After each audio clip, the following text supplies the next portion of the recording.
I missed him so. He wore a typical Rocky-esque uniform underneath his white down jacket, khaki pants, and a long-sleeved Batman t-shirt. A Cupid earring dangled from his right ear. Every year about this time, he wore it to remind me to come to the St. Valentine's Day feast. Without thinking, I blurted out, "I see you and Cupid are still advertising our—" I bit my tongue. There'd be no our St. Valentine's Day feast this year for Prodigal Belle. "Sorry," I muttered. "No problem," he rushed to say. And then an awful silence descended on us like a cold, gray fog. When I was still a member of his church, befittingly named the Rock House, I never missed the event. Rocky would tell stories of St. Valentine, we'd eat candy conversation hearts, listen to live music, and share abundant amounts of food and laughter. It was Rocky's way of making sure the lonely hearts wouldn't spend the evening alone. There with my church family, not only did I get heaps of love, I could give out some from my meager supply. That, and we always had a chocolate fountain. What was I going to do now? I tried not to think about the sting I'd felt when Rocky kicked me out of his church. I didn't want to think about anything that had happened 6 weeks ago. Still, I figured whatever brought him to my door had an olive branch attached to it, and I'd be willing to do whatever he asked, short of sin, to reconcile with him. Rocky hung up his jacket, kicked out of his Birkenstocks, and headed over to my rose-colored velvet sofa and sat. I followed, plopping down beside him.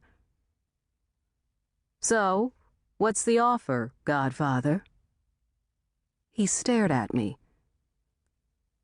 "Did you gain weight?"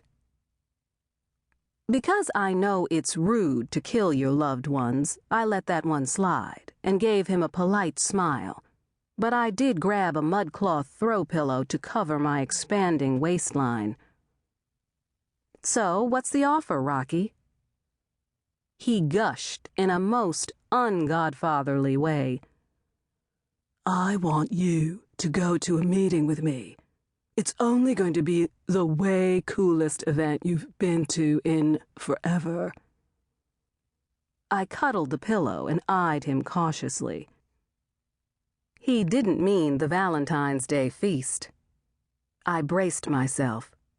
Rocky's idea of way cool could be scary.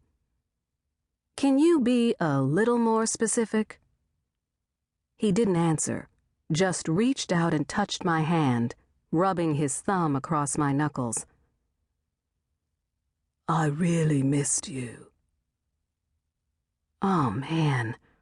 That small gesture, him touching the hand nobody held anymore, had the effect of a pebble in a pond, creating ripples of unexpected sadness that circled out of my soul. Lord have mercy. I didn't fling myself at him, begging like a rhythm and blues singer for him to keep loving me, not to give up on me. But something in me wished I could. I didn't want to marry Rocky, or even date him. He had never been the love of my life. In that moment, I simply wanted to banish the nearly incarnate loneliness that had been dogging my heels as a solemn, maddening companion, shuffling me through all those days without my best friend, Rocky. And without my husband, Jazz. I gazed up at him with my own version of puppy eyes. "I missed you too, Rocky." We let a bit of silence sit between us on the sofa like a third and very quiet presence. Our heads hung low. Apparently, we were both still smarting over the pain of separation. Minutes passed.